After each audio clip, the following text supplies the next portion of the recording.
배가 들어온다. 금방 잡아들인 생선들로 위판장이 들썩거린다.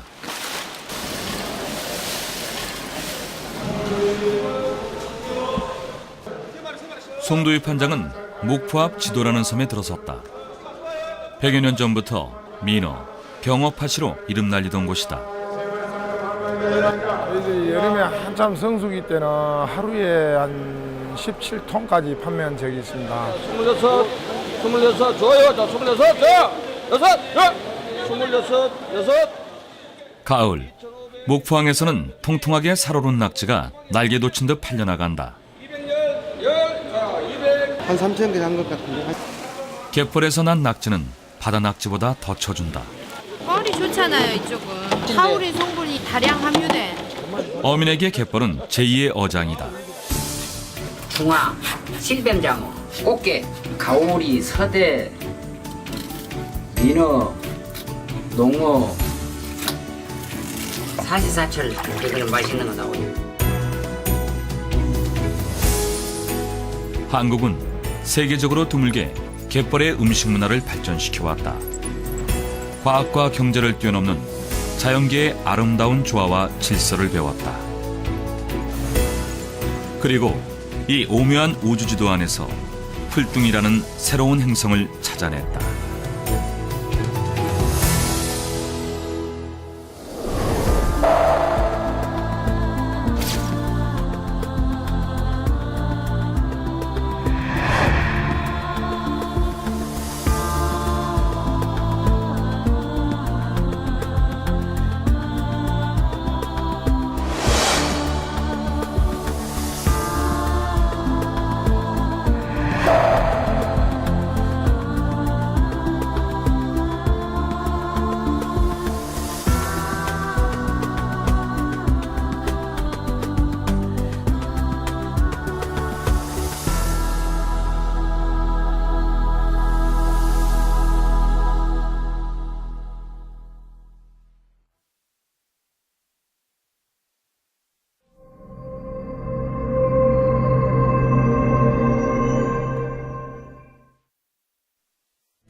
목포를 마주보고 있는 아패도는 신안의 1000곳 넘는 섬 중에서 가장 넓다. 평지가 많아 농사도 육지 못지않은 규모다. 그러나 아패도의 명물은 역시 갯벌이다. 광활하고 비옥한 갯벌은 다른 데서 볼 수 없는 비경까지 갖췄다. 갯벌은 바닷물이 빠지는 밀물대에 잠기고 썰물대에 드러나는 수심 얕은 곳의 땅이다. 이곳에서는 육지와 해양, 어느 쪽에도 속하지 않는 독자적인 생태 환경이 만들어졌다.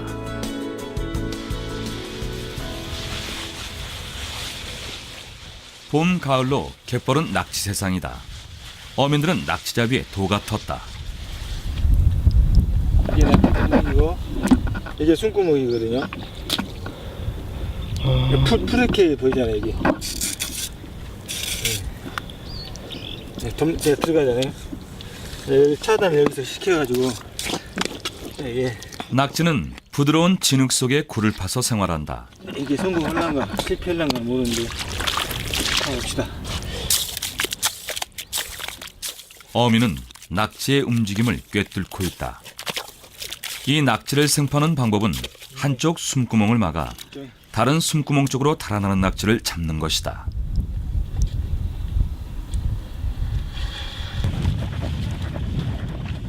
서해 연안에서는 그물을 잡기 전에 갯벌 조업부터 배운다. 어린아이, 여자들에게도 열려있는 어장이자 바다 조업 못지않게 벌어들이는 수입원이다. 보통 하루에 이렇게 해서 얼마나 잡으세요? 140마리 있어요. 160마리. 그 낙지가 얼음에 있다. 그걸 어떻게 하는 거예요? 잡다 보니까 알죠. 여기가 숨구멍이 있고 지금 낙지가 나와 있거든요. 예? 예, 이거 한 빨리 잡아야 돼요.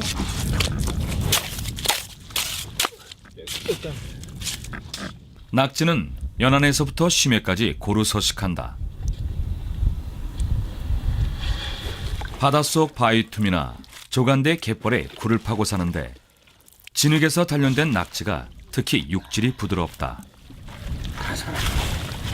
갯벌에서 사는 낙지하고 돌에서 사는 낙지하고 이렇게 구분이 되거든요. 이제 뻘에서 낙지는 이제 부드럽고 갯벌 특유의 그 갯벌 색깔이 이렇게 나요. 이게. 갯벌의 서식 조건은 생각보다 열악하다. 물과 공기에 번갈아 노출되는 조소개차는 생존에 치명적이고 육지로부터의 오염에도 취약하다. 때문에 갯벌에는 이런 환경을 극복한 소수의 종들이 대부분을 차지한다. 낙지, 조개와 같은 연체동물과 이들의 먹이가 되는 새우, 게, 그리고 오염에 강한 개치렁이가 대표적이다. 그러나 갯벌의 실제 생물상은 눈에 보이는 것보다 훨씬 다양하다. 저서 생물들이 이곳에서 안전하게 산란하고 성장하며 겨울을 나고 이것들은 다시 물새와 철새를 불러들여 육상의 생태계를 살찌게 한다. 넓은 의미에서 습지에 속하는 갯벌은 인간이 만들어낸 그 무엇으로도 대신할 수 없는 능력이자 가치이다. 그래서 그 나온 생물들이 한 1000종 가까이 나왔습니다. 그런 생물들이 살면서 서로 당연히 이제 먹고 먹히는 그런 먹이사슬 관계가 형성이 되고 먹이 활동을 위해서 펄을 파헤치고 살아가는 과정에서 연안에서 흘러들어오는 그런 각종 오염물질 이런 것도 이제 제거해주는 그런 활동도 하고 있죠. 그리고 이제 그런 그 생태학적인 면 이외에 이제 우리 사람에게도 이제 갯벌에서 직접적인 소득보다는 갯벌에 가서 기분이 좋다라든지 뭐 이런 그 소위 심미적인 가치가 크지 않느냐 그렇게 보고 있습니다. 갯벌은 거대한 정화시설이다. 바지락 하나가 매일 2리터의 물을 정화시키고 같은 면적의 갯벌은 인간이 만든 처리시설보다 2.5배 더 강한 정화 능력을 보인다. 다양한 생물들이 삶과 죽음의 과정에서 자연을 더 자연답게 건강하게 만드는 것이다.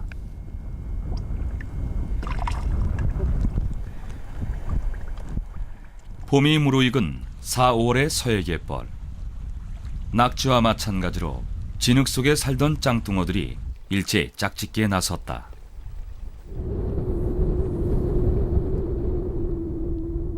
무방비 상태로 갯벌 위에 올라선 짱뚱어.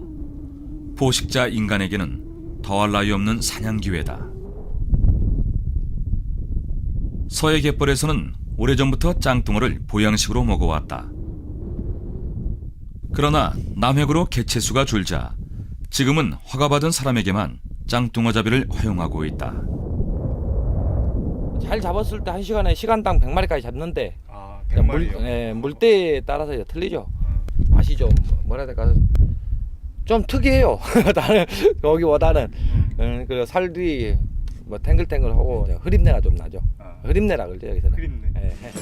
짱뚱어는 서해 갯벌 대표종 중에 하나다. 갯벌 환경에 적응해서 밀물에는 아가미 호흡을 하고 썰물에는 폐 호흡을 한다. 어리면서도 수중보다 공기 중에 더 오래 견디는 녀석이다.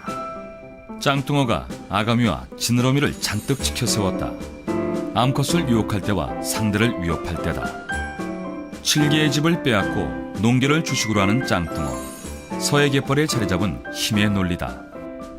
규조리에 의한 광합성을 통한 그 에너지 생산 그리고 그 주변에서 흘러들어오는 각종 유기물 파편들 이런 것들이 칠개 먹이가 되고 칠개는 낙지에게 먹히고 그 다음에 낙지는 우리 인간에게 먹히고 하는 이런 과정을 통해서 이제 그 에너지가 흘러가는데요. 갯벌하고 이 사람하고 이렇게 밀접한 연관성을 가지는 곳이 우리나라밖에 없습니다. 왜냐하면 지금 보시다시피 수산물이 많이 그 갯벌에 생산이 되고 그런 수산물을 이용한 소위 우리 인간의 삶이 지금까지 이루어져 왔다는 거죠. 그리고 지금 앞으로도 계속 이어져 갈 거고. 삶과 죽음의 전장 갯벌. 살아있는 모든 것들이 치열하면서도 절묘하게 힘의 균형을 이룬다. 사람이 개입하기 전까지는.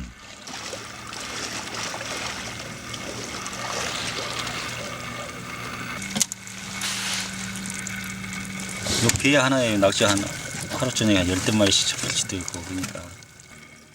낙지는 야행성이다. 물이 든 갯벌에서 활발하게 먹이 활동을 벌인다. 이때를 틈타 칠개 꿰인 준학을 던지면 갯벌을 뒤주는 낙지잡이보다 훨씬 수월하게 수확할 수 있다. 미끼는 낙지가 좋아하는 칠개. 저기 낙지 오네.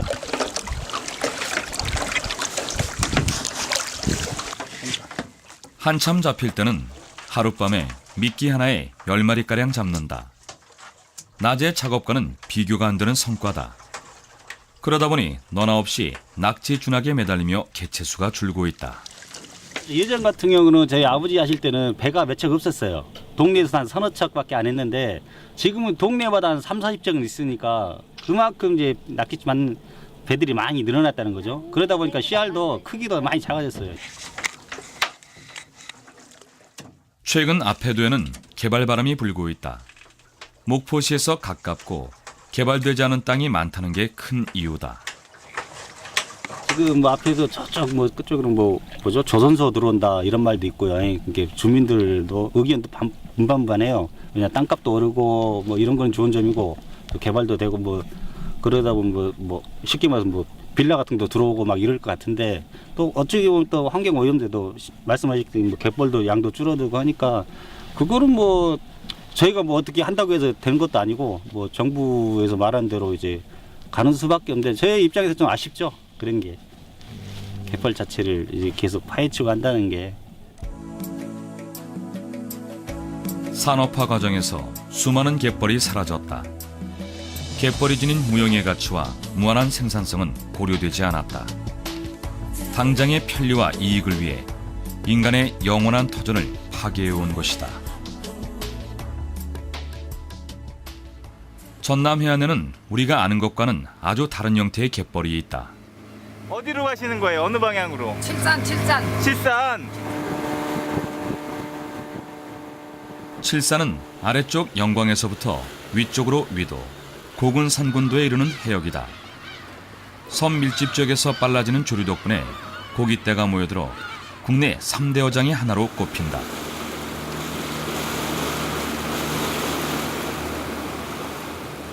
칠산 바다가 가까우면서 안개가 짙어진다. 조류와 수심이 변화무쌍한 탓이다. 그래서 안개가 껴갖고 40년 넘게 배를 탄 이광복 선장이 잔뜩 긴장했다. 최근에 다른 배가 이곳에서 전복됐다고 한다. 이 지리 파악을 못 하면은 안 되지. 오늘 같은 안개 찌는 날도 저 모르면은 헛간 들어가 버려요. 헛간으로. 천지분간이 안 되는 안개 속에서 선장은 무언가 찾고 있다. 여기 풀동 홍두깨 풀이라고 그래. 홍두깨 풀. 왜 그러세요? 이게 홍두깨처럼 이제 이렇게 이 기드랑한 어닥에서 기드랑한 어닥에서 이제 홍두깨 풀이라고 그래요. 잠시 후 가운데서 등 나지 않아요. 아, 저게 등에 뭐 나고 있군요. 수평선 넘어 뭔가 보이기 시작한다. 이곳 어민들이 홍두깨풀 혹은 풀등이라 부르는 곳이다. 영광군 창호마을에서 출발해 이광복 선장이 도착한 곳은 칠산도 앞바다. 바다 한가운데 호련히 땅이 나타났다. 안개는 거쳐가는데 이번엔 바닷속에서 흙탕물이 일어난다. 수심이 매우 얕다는 신호. 선장은 더욱 조심스러워진다. 야차오니까 저 밑에 프로펠러가 다 벌어 땅에. 그러니까 천천히 해가지고 우리가 기계를 좀 들고.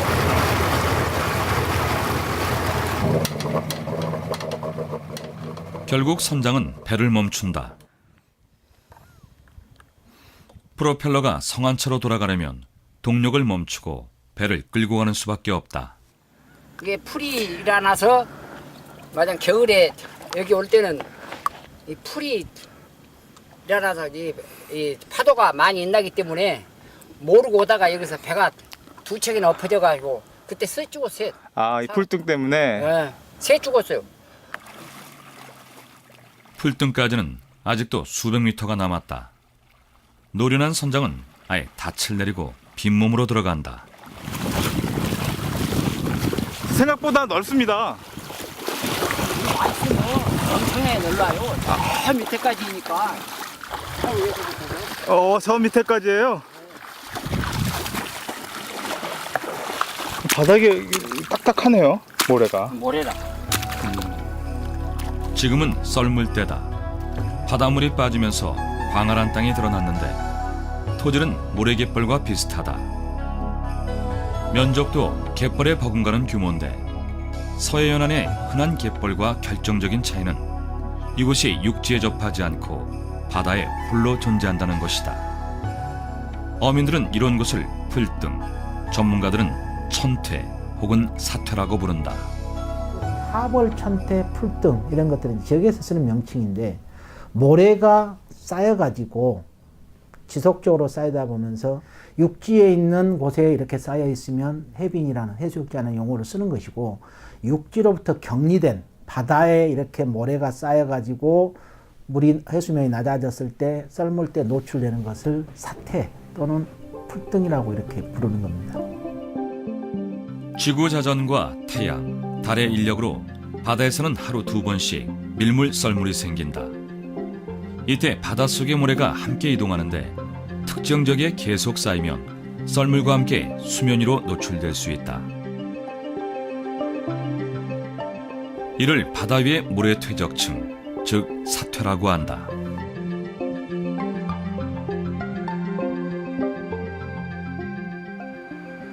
풀등은 대체로 남동 혹은 북서 방향에 길다랗게 나타난다. 짧으면 수백 미터, 길면 5km가 넘는다. 이곳이 만약 갯벌과 같은 조건을 가진다면 경제적 가치는 어마어마할 것이다.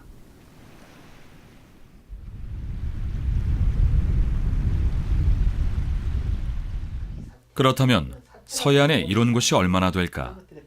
학계에서는 지금까지 풀등에 대한 전면적인 연구가 나오지 않았다. 다만 1993년도에 작성된 해도에는 칠산 앞바다에 여러 곳에 풀등이 표시됐다. 전문가들은 유난히 밀집해 있는 섬들이 풀등 형성에 영향을 미치는 것으로 보고 있다.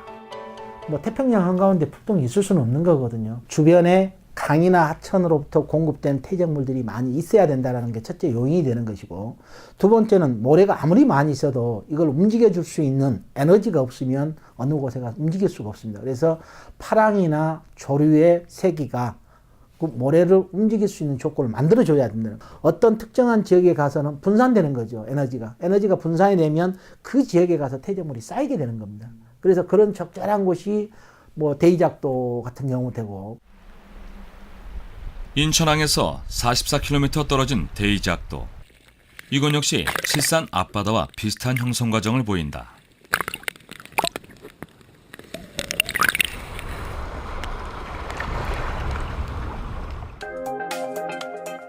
대이작도와 소이작도 사이 해역에서 조류가 빨라졌다가 급격히 느려지면서 조류에 실려온 모래가 대이작도 앞에 쌓이는 것이다.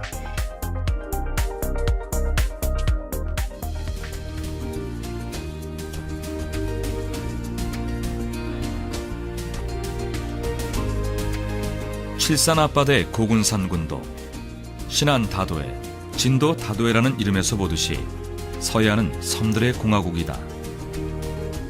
조류 변화가 다채롭고 수심기복이 심해 풀등이 생기기에는 천혜의 조건이다.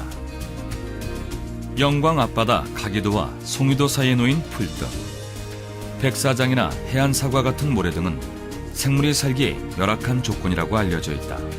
그렇다면 풀등은 어떨까?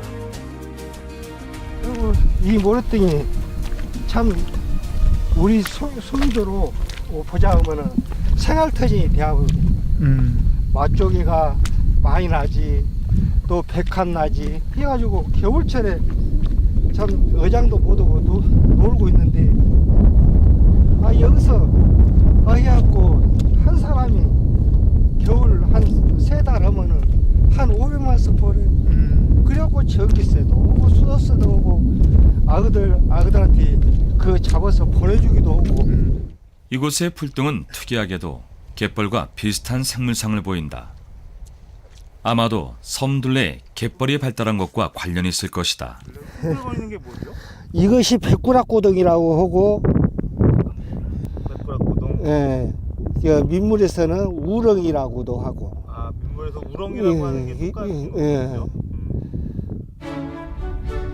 마치 보호색처럼 진흙을 뒤집어 쓰고 다니는 민챙이.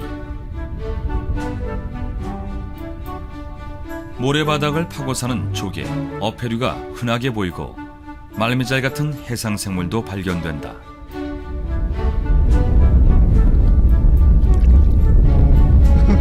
뭔가요? 뭔가요? 이것이 꽃게. 꽃게? 작은 몸집에 화려한 무늬를 지닌 그물무늬 금게. 헤엄치기 좋게 납작한 발은 갯벌보다는 바다 생활에 잘 적응했다는 뜻이다. 이렇게 물이 쓰면 나올 수가 있어요. 이렇게 파도를 치면 이렇게 백합이 이렇게 나와요.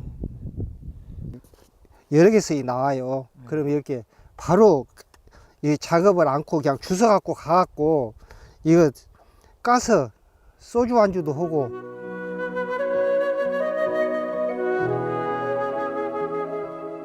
바닷가 사람들은 오래전부터 달이 차고 기움에 따라 물때를 읽어냈다.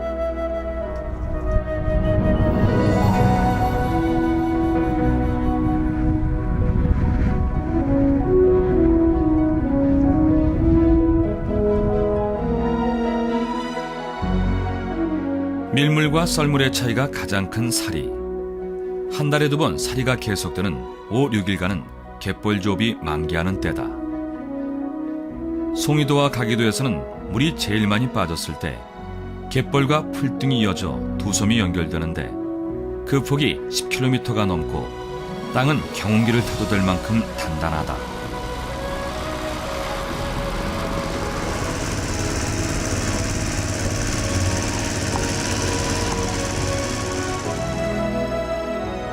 바다와 달리 갯벌은 어린아이와 여자들에게도 열린 어장이다.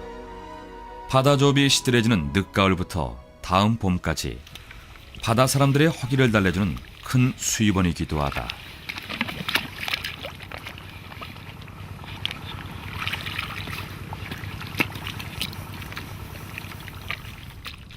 송이도에서 갯벌과 풀등이 이어질 때는 어장이 2배, 3배로 커진다.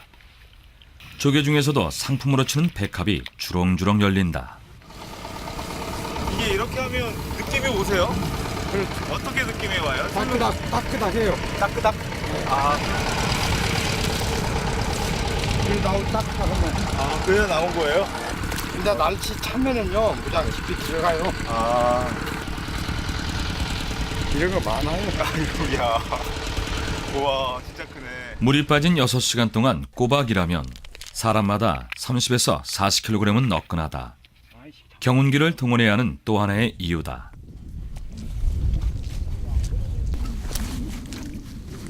이곳에서 잡는 또 하나의 주력 어종은 대맛이다.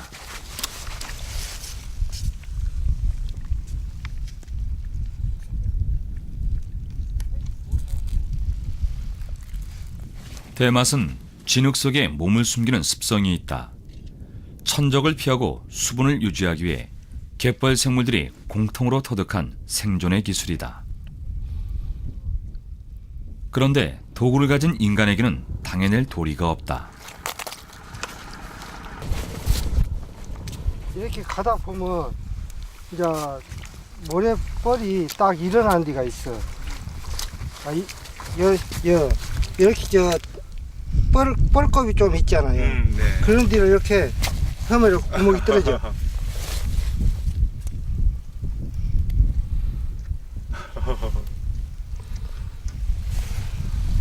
백발백중이네요.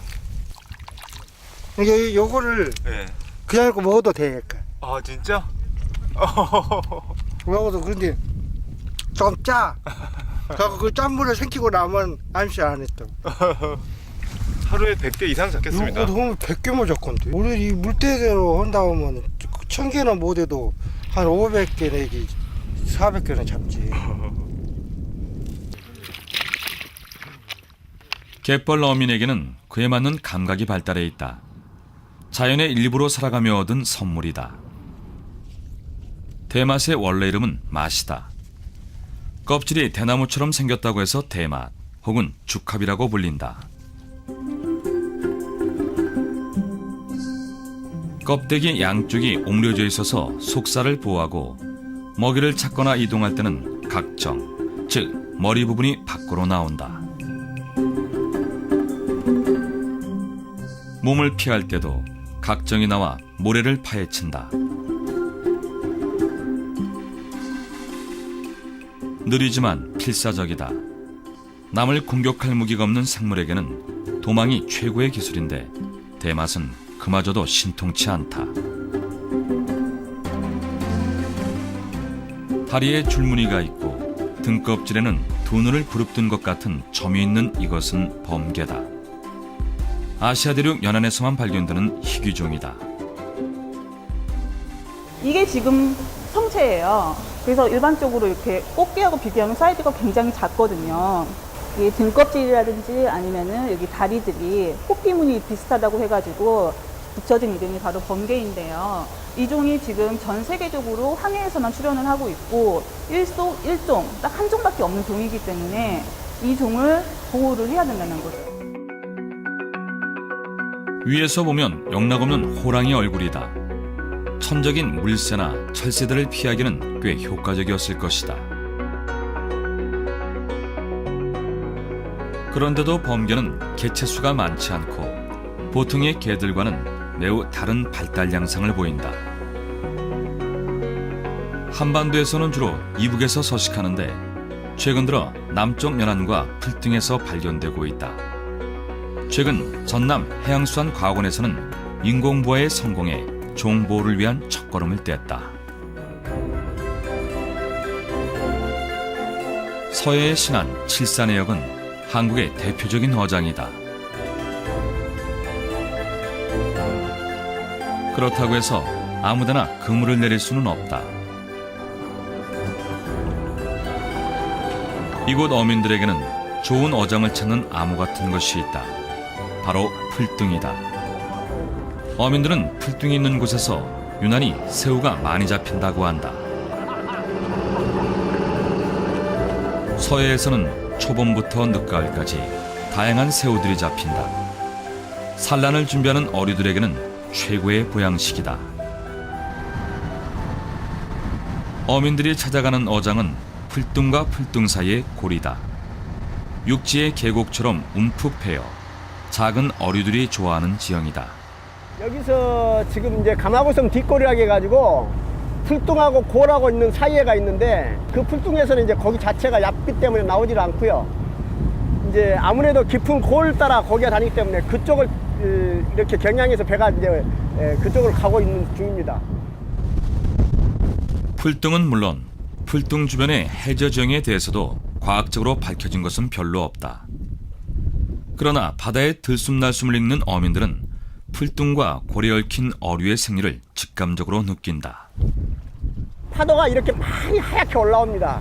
그러면 그 얕은 지역에서는 파도가 올라오기 때문에 옛날 어르신들이 저기는 풀등이다 풀등이다 그러십니다. 그리고 우리가 GPS 찍어보면 뭐 물이 쓰면 2, 3m, 물이 들면 한 7, 8m. 그래서 이제 풀등이라는 것을 알죠.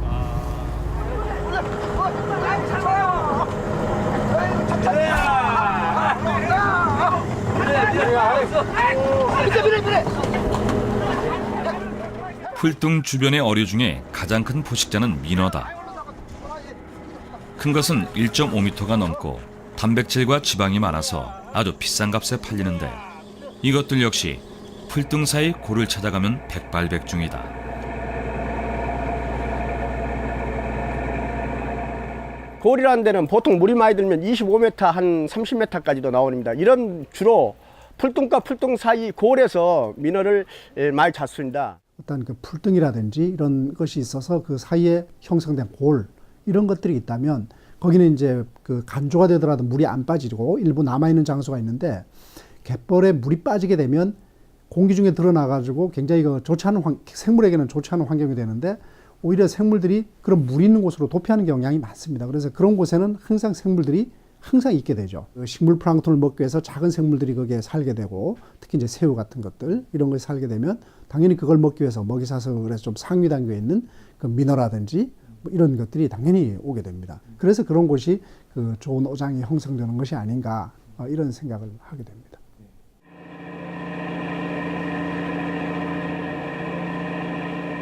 풀등은 어선 운행을 가로막는 골치 아픈 존재인 동시에 좋은 어장을 뒤로 감춘 요새다.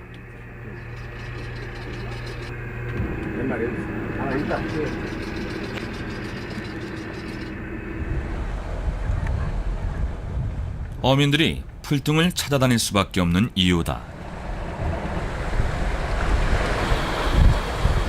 이런 굴곡이 있는 바닥을 가지는 흐르는 조류에서 그 수직 혼합을 일으킬 수 있는 마찰력을 많이 발생시킬 수 있다고 봅니다. 그렇기 때문에 아랫부분에 있는 내양염류를 갖다가 윗부분으로 공급하면서 위에 있는 플랑크톤들이 내양염류를 먹음으로써 또 다시 또 번성할 수 있고, 다음 또 소비자가 먹으면서 먹이 피라미드를 갖다 형성함으로써 사태가 있는 지역이 좀 더 그 종 다양성이라든지 그다음에 생물량들이 좀 더 많이 있지 않겠냐, 그런 추론을 해볼 수가 있습니다.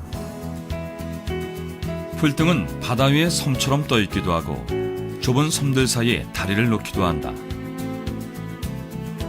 어민들 말로는 서해에 이런 풀등이 수십 곳이지만 그 위치가 수시로 변한다고 한다.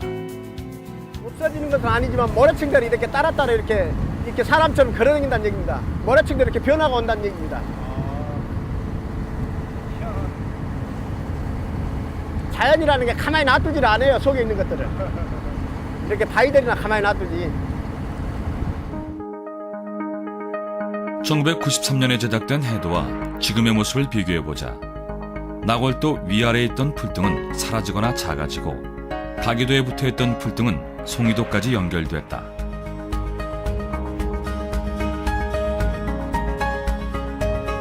불과 20년 사이에 지도가 바뀐 것이다.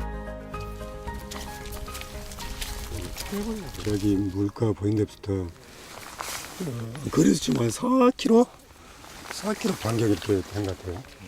그 처음에 들어오기 전에 그냥 그 비슷한 갯벌로 생각했는데 약간 좀 다른 환경 같습니다.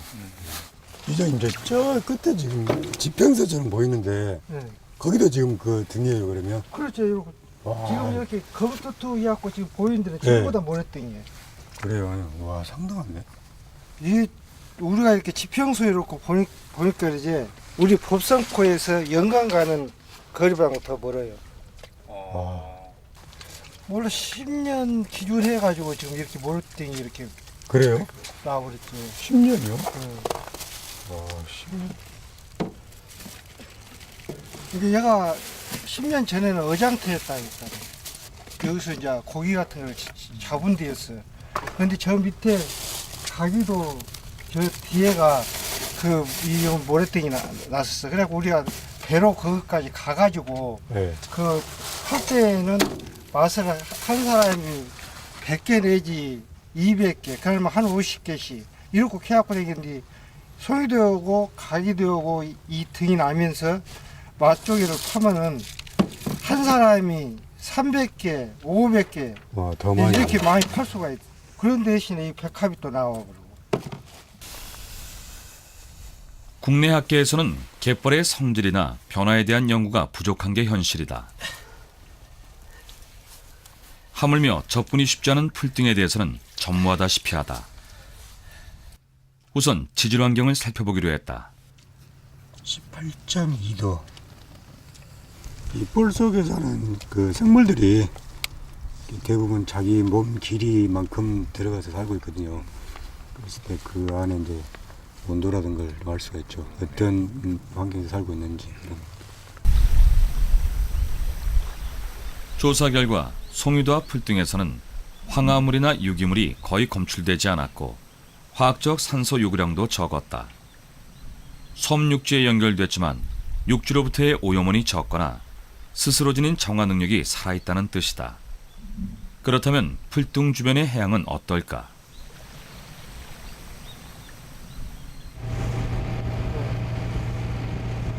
배 위에서 측정해보니 수심이 들쭉날쭉하다.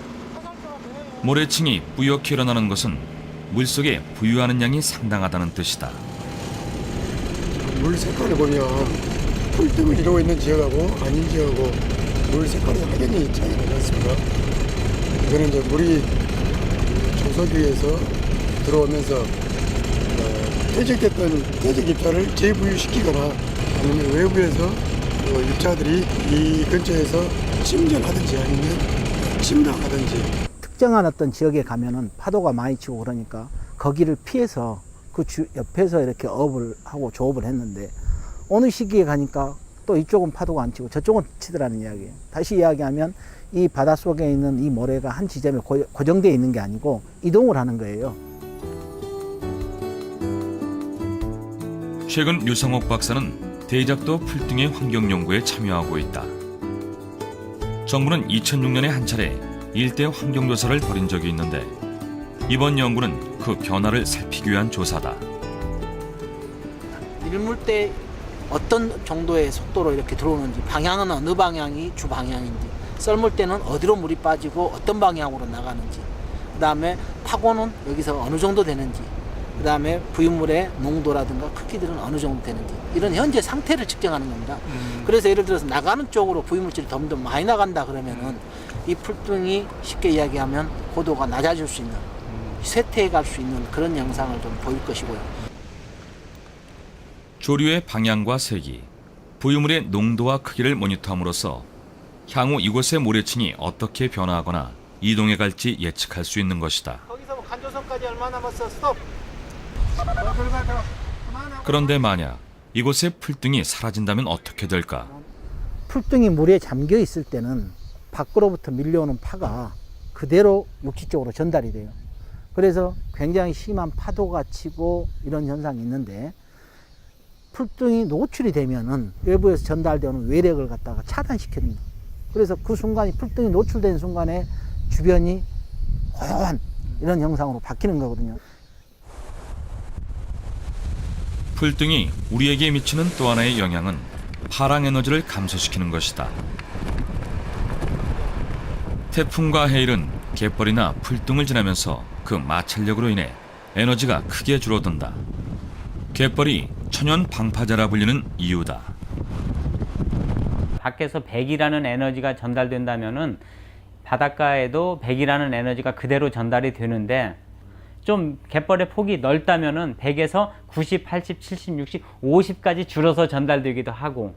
근데 이제 풀등이 있다면은 풀등에서 확 죽이기 때문에 90, 80, 70이 아니라 90, 60, 50으로 해서 이렇게 전달되기 때문에 볼라벤이 통과하고 난 다음에 조사를 해보니까 이 단면이 대칭에 가까운 형태를 풀등이 보이더라는 거예요. 태풍과 같은 강한 이펙트가 있는 에너지가 전달됐을 때는 뭐 10년 동안에 움직일 수 있는 양, 1년에 동안 움직일 수 있는 양보다 태풍 한 번에 이동되는 양이 훨씬 많다라는 겁니다. 이걸 이제 다시 판증을 하게 되면 이 풀등이 존재하지 않는다라고 하면 남쪽에서 강하게 전달된 태풍의 이 에너지가 그대로 이작도에, 소이작도나 대이작도 해안에 미칠 거란 이야기예요. 사실은 그 재해를 예방하는 데 있어서 가장 효과적인 것이 풀등이라는 이야기예요. 자, 파도가 몰려오고 이런 선착장 주변에 우리가 이제 저기 그 서욱산도 가거도라고 지금 봤겠죠. 가거도가 매년 태풍 때 방파제가 유실이 돼요. 수백억이 사라지는 거거든요. 그 큰 테트라포드를 집어넣고 넣어도 이게 한순간에 종이짝처럼 날아가 버린다는 거예요. 근데 돈 10원도 투자하지 않고 자연이 만들어준 그 모래 언덕이 그 강한 파를 차단시켜 준다는 거예요. 이것은 뭐 돈으로 계산할 수 없는 굉장히 큰 가치라고 저는 일본의 가치라고 생각을 하고 있습니다. 섬이 육지의 방파제라면 갯벌과 풀등은 섬의 방파제다. 풀등이 인간을 위해 존재하는 건 아니지만 인간이 풀등을 보존해야 할 이유는 충분하다. 그러나 우리는 여전히 미래에 대비하기보다는 과거의 잘못을 수습하기에 급급하다.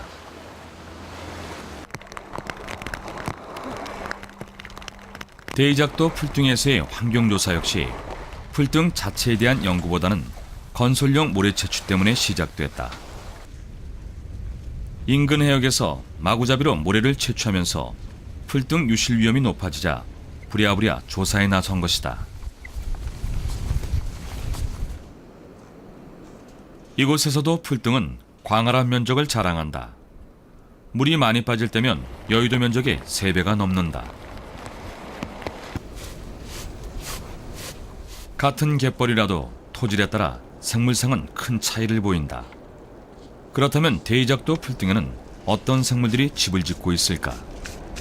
특히 굵은 모래는 그 파도나 조류 에너지가 엄청나게 큰 지역이거든요. 이제 생물들이 여기 구멍을 파거나 붙어서 살기가 좀 어려운 환경이죠. 외부의 압력이 계속적으로 이루어지는 곳이기 때문에 이렇게 퇴적상으로는 굉장히 건강해 보여도 생물상은 상당히 빈약할 수가 있습니다.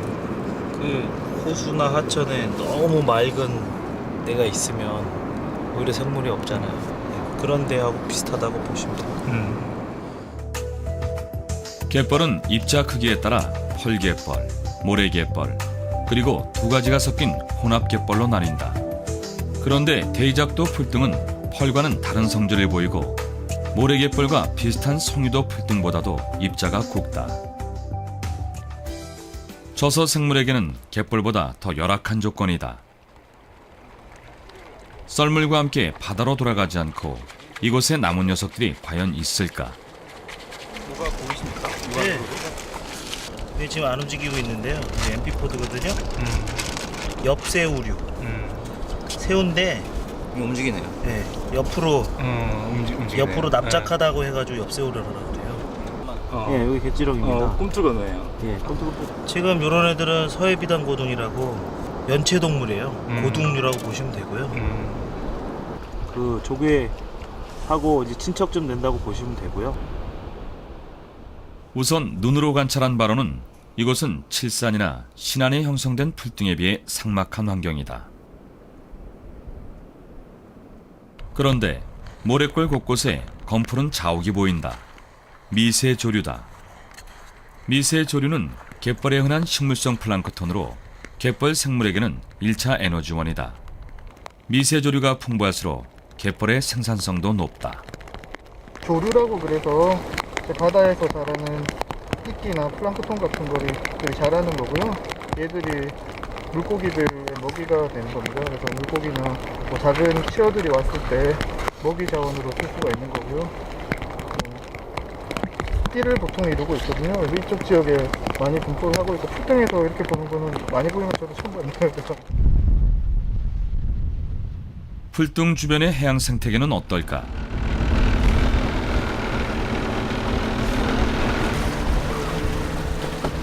평소 이곳은 꽃게가 많이 잡히는 해역이다. 실제 조사 기간에도 홍어, 꽃게, 쥐노래미가 가장 많이 잡혔다. 그리고 주인을 알 수 없는 어패류의 알덩어리 난괴, 오염에 매우 민감한 산호초까지 대이작도 주변의 해양은 매우 청정한 징후를 보인다. 예전에는 영흥도에도 좀 많이 있었고 했는데 근자에는 거의 못 보는데 좀 맑고 부유 물질이 그렇게 많지 않은 데서. 왜냐면 부유 물질이 많으면 현미경으로 보면 작은 폴립들이 있거든요. 그게 다 막혀요. 그러면은 사람이 입구멍 막히고 콧구멍이 막히는 것처럼 이 먹이를 못 먹으니까 할 수가 없죠. 그게 이렇게 들어왔다 나갔다 하는 거예요. 흥미롭게도 돌산호 종류인 버귤라리아 준세아라는 그런 이제 생물이 나왔었는데요. 이 여기가 서해임에도 불구하고 육지로부터 많이 떨어져 있어서 그런지 상당히 좀 그 부유 물질도 적고 빛의 투과도도 좀 많이 좋다라는 것들을 반증해 주는 생물이죠. 풀등 주변의 환경조사는 해양 보호구역 보존을 위한 연구 과정에서 이루어졌다. 그나마 공식 연구로서는 처음이나 다름없다. 대체적으로 이 저희가 조사했던 지역들이 대부분 모래갯벌이다 보니까 모래갯벌에 나타나는 전형적인 그 생물상을 나타내는 것으로 분석이 되었습니다. 2개, 3개 이렇게 나타나기 때문에 그런 걸 반영하니까 앞으로 참석한 이들의 가장 큰 관심사는 주변의 모래 채취가 풀등에 미치는 영향이다. 골재 채취가 이쪽이 아까 풀등이라든가 생태계에 어떤 영향을 미치는가에 대해서 같이 한번 살펴봐 주세요. 그래서 그쪽에 골재 채취했던 그간의 골재 채취했던 자료들을 받아가지고 그 자료들이 어떤 영향을 미치는가 거기도 한번 같이 살펴봐줘요. 과학적으로 볼 때 풀등은 아무도 밟아본 적 없는 신대륙이다. 대신 그곳에는 아주 오래전부터 살아온 어민들이 있고 그들의 경험과 지혜가 있다. 그들의 한결같은 목소리는 풀등이 바다 위의 갯벌이고 제3의 어장이라는 것이다.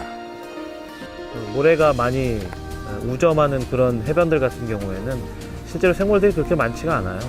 생물학적인 관점에서는 그래서 좀 관심을 못 받은 면이 있는 것 같긴 한데, 반면 또 모래 알갱이가 있는 데는 미소한 갑각류라든지 뭐 엽새오류나 등각류 그런 것들이 있을 수도 있고, 그거보다 훨씬 사이즈가 작은 중형조소 동물들이 많이 또 살고 있을 것으로 얘기들 하고 있어요.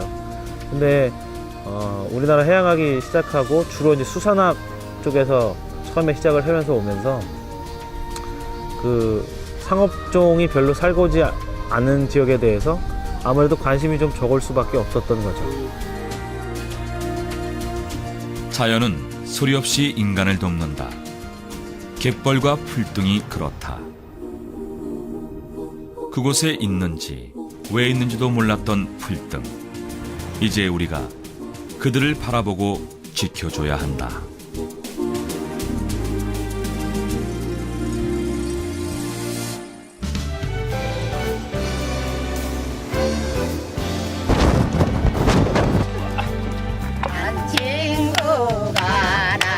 겨울엔 또 북풍도 막아주고.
여기잖아 여기.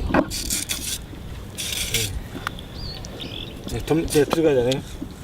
여기 차단을 여기서 시켜가지고 이게 낙지는 부드러운 진흙 속에 굴을 파서 생활한다. 이게 성공할란가 실패할란가 모르는데 해봅시다. 어미는 낙지의 움직임을 꿰뚫고 있다.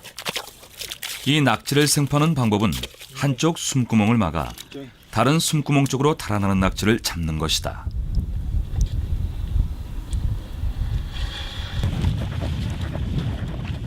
서해 연안에서는 그물을 잡기 전에 갯벌 조업부터 배운다. 어린아이, 여자들에게도 열려있는 어장이자 바다 조업 못지않게 벌어들이는 수입원이다. 보통 하루에 이렇게 해서 얼마나 잡으세요? 140마리 있어요. 160마리. 그 낙지가 얼음에 있다. 그걸 어떻게 하는 거예요? 잡다 보니까 알죠. 여기가 숨구멍이 있고 지금 낙지가 나와 있거든요. 예? 이것도 빨리 잡아야 돼요.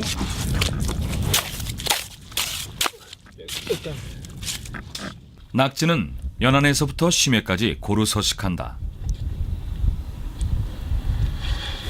바닷속 바위툼이나 조간대 갯벌에 굴을 파고 사는데 진흙에서 단련된 낙지가 특히 육질이 부드럽다.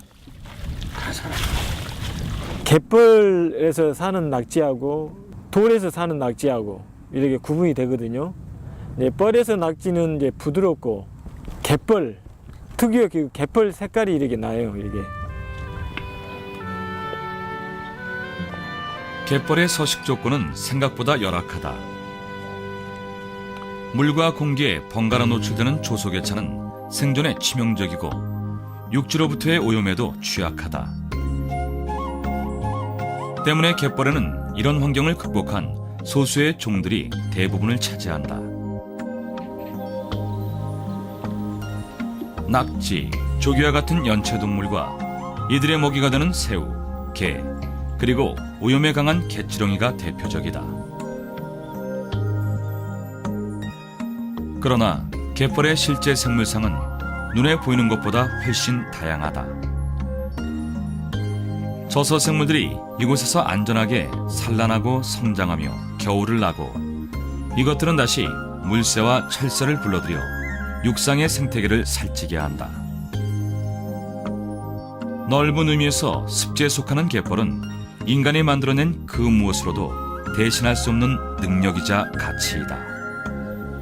그래서 그 나온 생물들이 한 1000종 가까이 나왔습니다. 그런 생물들이 살면서 서로 당연히 이제 먹고 먹히는 그런 먹이사슬 관계가 형성이 되고, 먹이 활동을 위해서 펄을 파헤치고 살아가는 과정에서 연안에서 흘러들어오는 그런 각종 오염물질 이런 것도 이제 제거해주는 그런 활동도 하고 있죠. 그리고 이제 그런 그 생태학적인 면 이외에 이제 우리 사람에게도 이제 갯벌에서 직접적인 소득보다는 갯벌에 가서 기분이 좋다라든지 뭐 이런 그 소위 심미적인 가치가 크지 않느냐, 그렇게 보고 있습니다.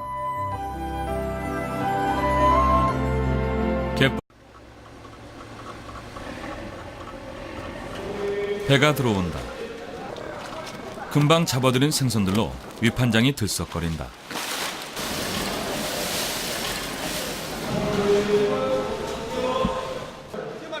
송도 위판장은 목포 앞 지도라는 섬에 들어섰다. 100여 년 전부터 민어, 병어 파시로 이름 날리던 곳이다.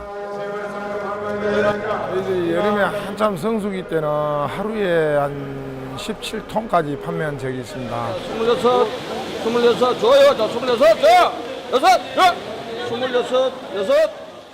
가을, 목포항에서는 통통하게 살아오른 낙지가 날개 돋친 듯 팔려나간다. 한 3,000개 난 것 같은데. 갯벌에서 난 낙지는 바다 낙지보다 더 쳐준다. 뻘이 좋잖아요, 이쪽은. 타우린 성분이 다량 함유돼. 어민에게 갯벌은 제2의 어장이다. 중화, 실뱀장어, 꽃게, 가오리, 서대, 민어, 농어, 사시사철, 이거는 맛있는 거 나오죠. 한국은 세계적으로 드물게 갯벌의 음식 문화를 발전시켜왔다.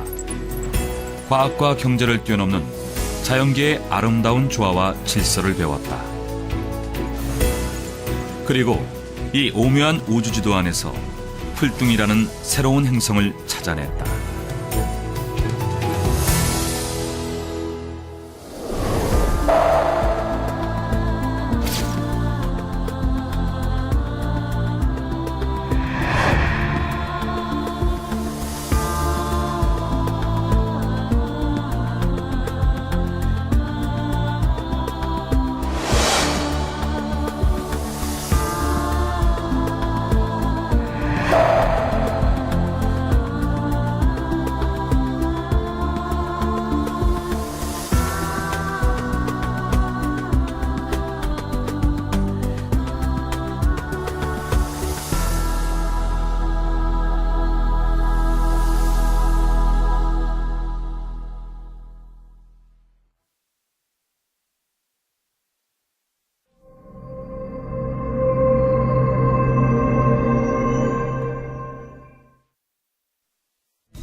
목포를 마주보고 있는 앞해도는 신안의 1000곳 넘는 섬 중에서 가장 넓다. 평지가 많아 농사도 육지 못지않은 규모다. 그러나 앞해도의 명물은 역시 갯벌이다. 광활하고 비옥한 갯벌은 다른 데서 볼 수 없는 비경까지 갖췄다. 갯벌은 바닷물이 빠지는 밀물대에 잠기고 썰물대에 드러나는 수심 얕은 곳의 땅이다. 이곳에서는 육지와 해양, 어느 쪽에도 속하지 않는 독자적인 생태 환경이 만들어졌다.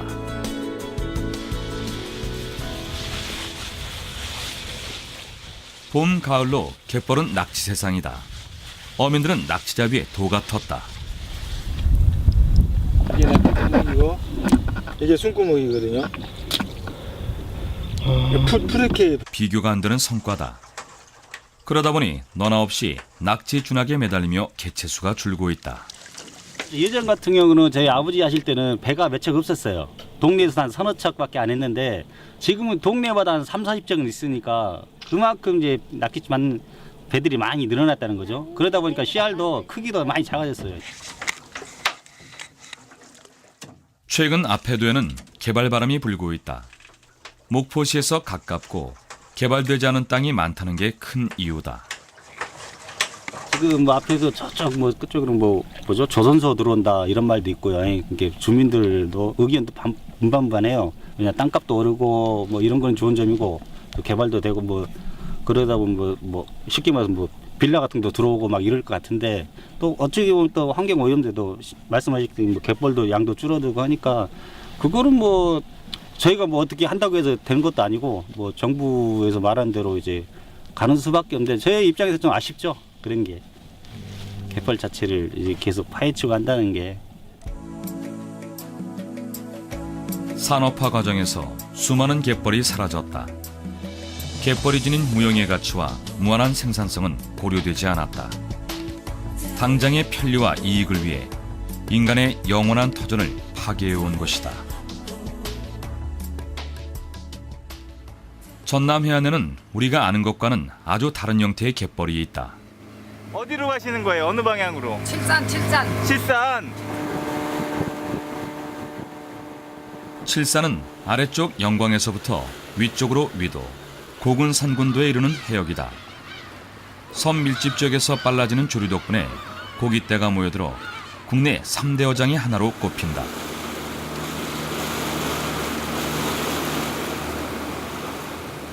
칠산 바다가 가까우면서 안개가 짙어진다.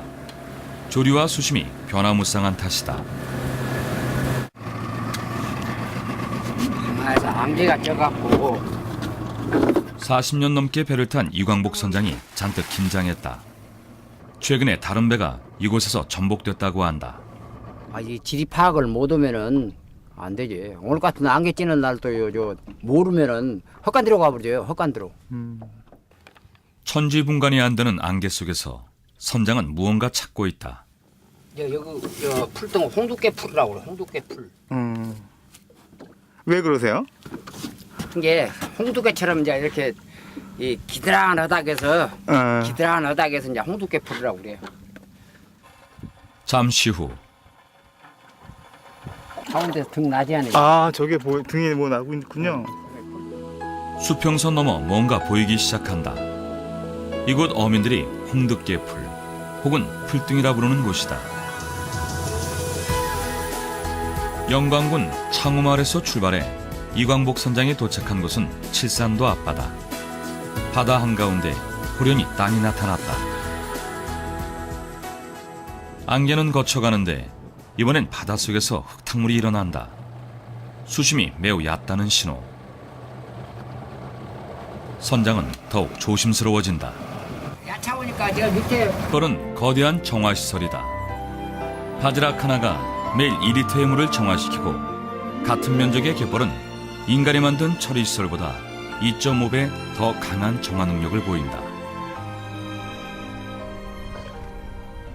다양한 생물들이 삶과 죽음의 과정에서 자연을 더 자연답게 건강하게 만드는 것이다.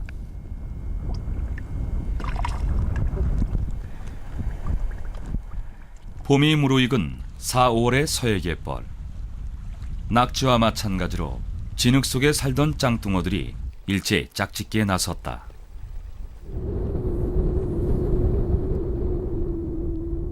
무방비 상태로 갯벌 위에 올라선 짱뚱어. 포식자 인간에게는 더할 나위 없는 사냥 기회다. 서해갯벌에서는 오래전부터 짱뚱어를 보양식으로 먹어왔다. 그러나 남획으로 개체수가 줄자 지금은 허가받은 사람에게만 짱뚱어 잡이를 허용하고 있다. 잘 잡았을 때 1시간에 시간당 100마리까지 잡는데 100마리요? 물때에 따라서 틀리죠. 맛이 좀 뭐라 해야 될까 좀 특이해요. 나는 거기보다는 그 살들이 뭐 탱글탱글하고 흐림내가 좀 나죠. 흐림내라 그러죠 여기서는. 흐림내. 짱뚱어는 서해갯벌 대표종 중의 하나다. 갯벌 환경에 적응해서 밀물에는 아가미 호흡을 하고 썰물에는 폐호흡을 한다. 어리면서도 수중보다 공기 중에 더 오래 견디는 녀석이다. 짱뚱어가 아가미와 지느러미를 잔뜩 지켜 세웠다.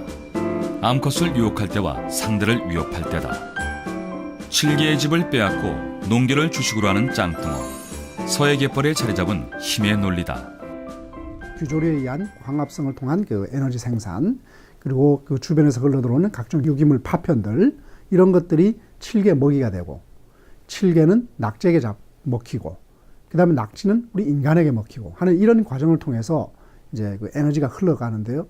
갯벌하고 이 사람하고 이렇게 밀접한 연관성을 가지는 곳이 우리나라밖에 없습니다. 왜냐하면 지금 보시다시피 수산물이 많이 그 갯벌에 생산이 되고, 그런 수산물을 이용한 소위 우리 인간의 삶이 지금까지 이루어져 왔다는 거죠. 그리고 지금 앞으로도 계속 이어져 갈 거고. 삶과 죽음의 전장 갯벌. 살아있는 모든 것들이 치열하면서도 절묘하게 힘의 균형을 이룬다. 사람이 개입하기 전까지는.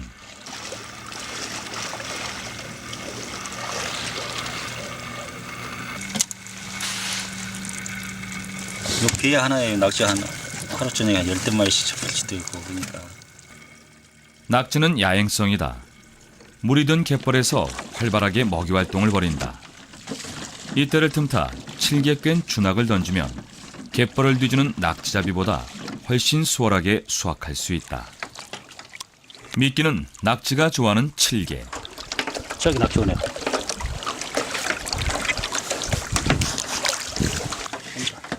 한참 잡힐 때는 하룻밤에 미끼 하나에 10마리가량 잡는다. 낮에 작업가는 프로펠러가 다 벌어 땅에. 그러니까 천천히 해가지고 우리가 기계를 좀 들고.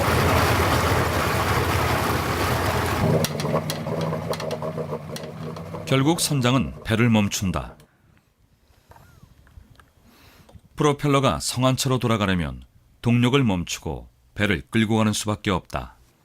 이게 풀이 일어나서 마냥 겨울에 여기 올 때는 이 풀이 일어나서 이 파도가 많이 일나기 때문에 모르고 오다가 여기서 배가 두 척이나 엎어져가지고 그때 새 죽었어요. 아, 이 풀뚱 때문에? 네, 새 죽었어요. 풀등까지는 아직도 수백 미터가 남았다. 노련한 선장은 아예 닻을 내리고 빈몸으로 들어간다. 생각보다 넓습니다. 엄청나게 놀라요. 저 밑에까지니까. 저 밑에까지예요? 바닥이 딱딱하네요, 모래가. 모래라. 지금은 썰물 때다. 바닷물이 빠지면서 광활한 땅이 드러났는데 토질은 모래갯벌과 비슷하다. 면적도 갯벌에 버금가는 규모인데 서해 연안의 흔한 갯벌과 결정적인 차이는 이곳이 육지에 접하지 않고 바다에 홀로 존재한다는 것이다. 어민들은 이런 곳을 풀등, 전문가들은 천퇴 혹은 사퇴라고 부른다. 하벌, 천퇴, 풀등 이런 것들은 지역에서 쓰는 명칭인데 모래가 쌓여가지고 지속적으로 쌓이다 보면서 육지에 있는 곳에 이렇게 쌓여 있으면 해빙이라는 해수욕자는 용어를 쓰는 것이고, 육지로부터 격리된 바다에 이렇게 모래가 쌓여가지고 물이 해수면이 낮아졌을 때 썰물 때 노출되는 것을 사태 또는 풀등이라고 이렇게 부르는 겁니다. 지구 자전과 태양, 달의 인력으로 바다에서는 하루 2번씩 밀물 썰물이 생긴다. 이때 바닷속의 모래가 함께 이동하는데 특정적에 계속 쌓이면 썰물과 함께 수면 위로 노출될 수 있다. 이를 바다 위의 모래 퇴적층, 즉 사퇴라고 한다.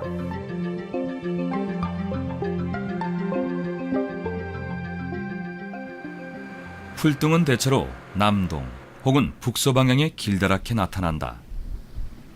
짧으면 수백 미터, 길면 5km가 넘는다. 이곳이 만약 갯벌과 같은 조건을 가진다면 경제적 가치는 어마어마할 것이다.